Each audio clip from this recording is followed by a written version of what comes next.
السلام علیکم ناظرین، آپ دیکھ رہے ہیں سید موٹیویشن اور میں ہوں آپ کا میزبان سید اسد علی۔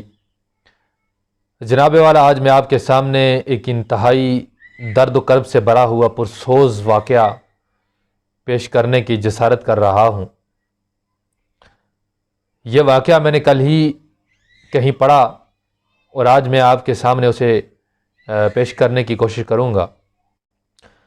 جناب والا، بات کچھ یوں ہے کہ ایک بھائی صاحب کہتے ہیں کہ میں شام کو اپنے کام سے گھر پہ واپس آیا تو تقریباً شام کے 7:30 بج چکے تھے۔ میرے فون کی گھنٹی بجتی ہے، میں فون کو اٹھاتا ہوں تو آگے سے ایک روتی ہوئی آواز سنائی دیتی ہے۔ میں فون اٹھا کے ان سے کہتا ہوں کہ بھابھی جی آپ کیوں رو رہی ہیں، سب خیر تو ہے؟ لیکن ان کی ایک ہرٹ کہ آپ کہاں ہیں، آپ ابھی آ سکتے ہیں ہمارے گھر؟ میں کافی پریشان سا ہو گیا کہ اچانک ایسا کیا مسئلہ ہو گیا ہے۔ میں نے پھر پوچھا کہ گھر پہ سب خیریت تو ہے، بھائی جی کہاں ہیں اور ماں جی کدھر ہیں، آپ کیوں اتنا زور زور سے رو رہی ہیں؟ لیکن انہوں نے میری کوئی بھی بات نہ سنی اور میرے کسی بھی سوال کا جواب نہ دیا، اور اپنی جو انہوں نے رٹ لگائی ہوئی تھی کہ آپ کب آئیں گے، کس وقت پہنچیں گے، تو پھر میں نے ان کو تسلی دی اور مطمئن کرتے ہوئے کہا کہ مجھے تقریباً 1 گھنٹہ لگ جائے گا آپ تک پہنچنے میں۔ جیسے تیسے میں جلدی سے گاڑی پہ بیٹھا اور 1 گھنٹے کے اندر اندر ان کے گھر پہ پہنچا۔ آگے کیا دیکھتا ہوں کہ بھائی صاحب جو کہ جج ہیں وہ سامنے بیٹھے ہوئے ہیں اور بھابھی جی ایک سائڈ پہ بیٹھ کے رونا پیٹنا کر رہی ہیں۔ 12 سال کا بیٹا وہ بھی پریشان سا دکھائی دے رہا ہے، اور جو 9 سال کی بچی ہے وہ بھی کچھ بھی نہیں بول رہی۔ میں نے بھائی صاحب سے پوچھا بھائی صاحب خیریت تو ہے، سب خیر ہے، بھابھی جی کیوں رو رہی ہیں؟ تو بھائی صاحب نے کوئی جواب نہ دیا۔ اتنے میں بھابھی جی نے اونچی آواز میں کہا کہ یہ دیکھیں طلاق کے کاغذات، یہ طلاق کے کاغذات جو ہیں یہ انہوں نے کورٹ سے لائے ہیں اور مجھے طلاق دینا چاہتے ہیں۔ ایک وقت تو میں بالکل حیران سا رہ گیا کہ آخر ایسی کیا بات ہو گئی کہ نوبت طلاق تک پہنچ گئی۔ میں نے پوچھا کہ خیر تو ہے، ماشاءاللہ آپ سب لوگ اتنا ویل سیٹلڈ ہیں، اچھی فیملی ہے، تو پھر آخر یہ ایسی کیا بات ہو گئی کہ بات طلاق تک پہنچ گئی؟ اس پر بھابھی جی تو چپ ہو گئیں، لیکن بھائی جی نے بھی کوئی خاطر خواہ جواب نہ دیا۔ میں نے بچوں سے پوچھا کہ ماں جی کدھر ہیں؟ تو بچوں نے مجھے آگے سے بتایا کہ ماں جی کو پاپا نے 3 دن پہلے نوئیڈا کے اولڈ ایج ہوم میں شفٹ کر دیا ہے۔ میں نے نوکر کو بلایا اور اسے کہا کہ مجھے اور بھائی صاحب کو چائے پلاؤ۔ نوکر گیا اور 2 کپ چائے بنا کے لے آیا۔ ایک چائے کا کپ میں نے بھائی صاحب کو دیا، لیکن بھائی صاحب نے بالکل پینے سے انکار کر دیا، اور کچھ ہی لمحے بعد بھائی صاحب معصوم بچوں کی طرح پھوٹ پھوٹ کر رونے لگے اور کہنے لگے کہ میں 3 دن سے بھوکا ہوں، 3 دن سے میں نے کچھ بھی نہیں کھایا، میں اپنی ماں کو ایسے لوگوں کے حوالے کر کے آ گیا ہوں جو لوگ میری ماں کی عادت و اعتبار سے واقف نہیں ہیں، وہ میری ماں کی تکلیف کو سمجھتے نہیں ہیں۔ میں اپنی 60 سال کی ماں کو ایسے لوگوں کے حوالے کر کے آ گیا ہوں جن کو میری ماں کی کسی بھی بات کا علم نہیں ہے۔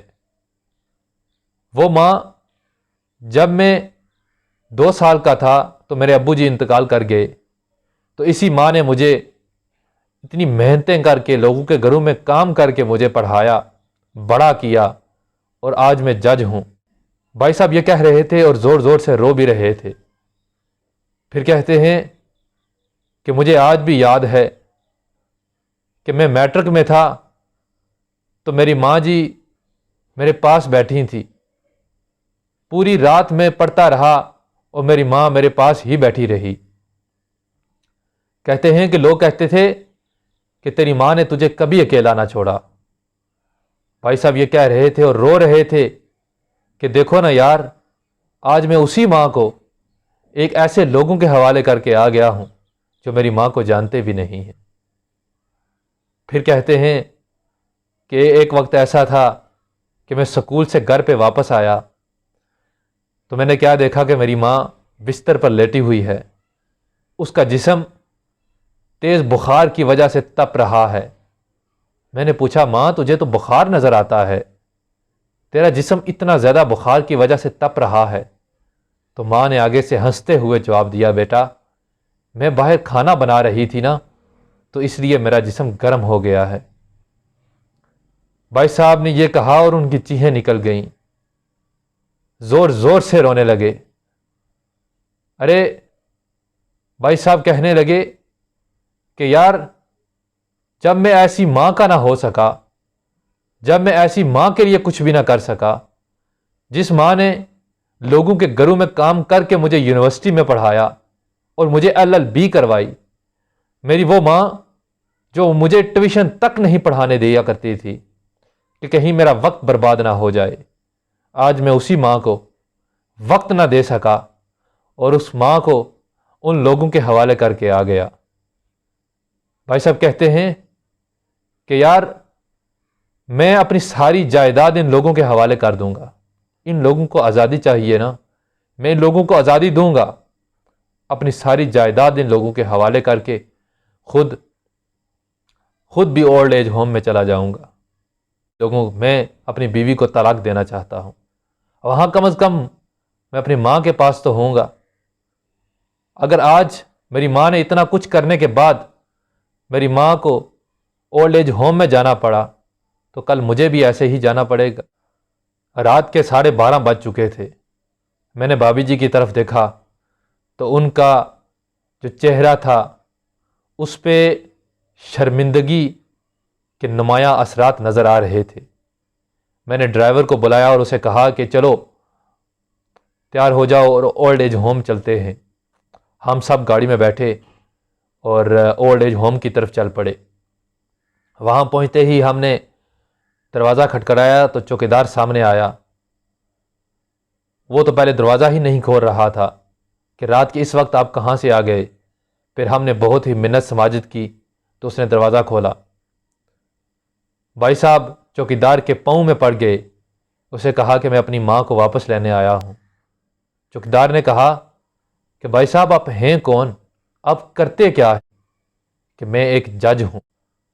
جج کا نام سنتے ہی چوکیدار نے آگے سے جواب دیا کہ جناب آپ سب ثبوتوں کے ہوتے ہوئے ایک ماں کو انصاف نہیں دلا سکے تو آپ باقی لوگوں کے ساتھ کیا انصاف کرتے ہوں گے۔ یہ بات سنتے ہی بھائی صاحب کی آنکھوں میں ایک بار پھر آنسو چھلک پڑے۔ یہ کہتے ہی چوکیدار اندر چلا گیا۔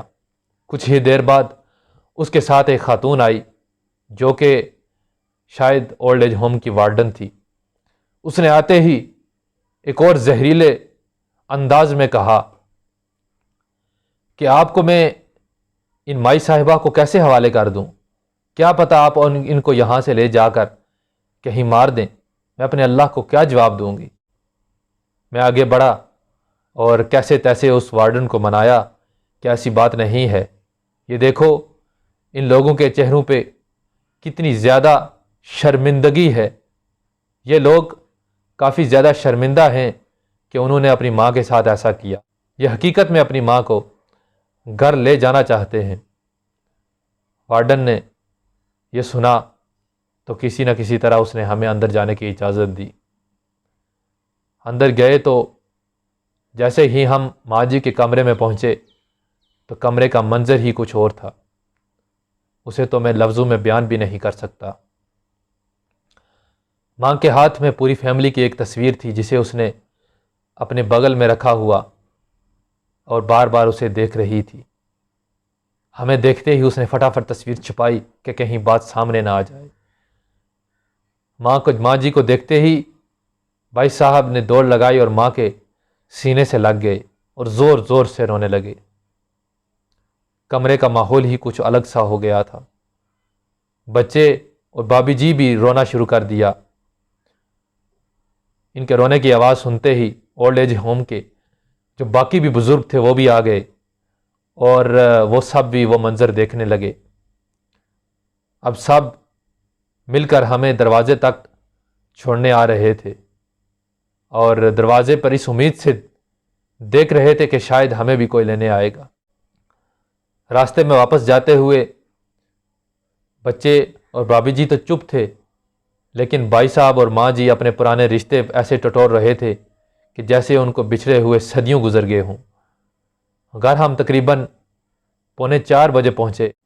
اب گھر کا ماحول ہی کچھ الگ سا ہو گیا تھا۔ بابی جی کو بھی پتہ چل چکا تھا کہ ان کی خوشی کی چابی کہاں ہے، وہ بھی سب کچھ سمجھ گئی تھی۔ میں بھی اٹھا اور اپنے گھر کی طرف چل دیا۔ راستے میں وہ سبھی الفاظ، وہ سبھی نظارے میری آنکھوں کے سامنے سے گزر رہے تھے۔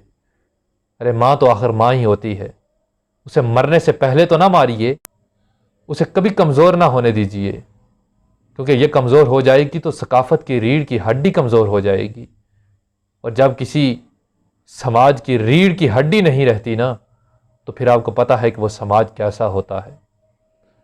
اگر آپ کے ارد گرد بھی اس طرح کا کوئی معاملہ ہے، آپ کے رشتہ داروں میں، آپ کے دوستوں میں، تو برائے مہربانی انہیں یہ ویڈیو ضرور دکھائیے۔ جیسے تیسے ہو اپنی ماں کو کبھی اپنے گھر سے الگ نہ کیجیے، گھر بدر نہ کیجیے۔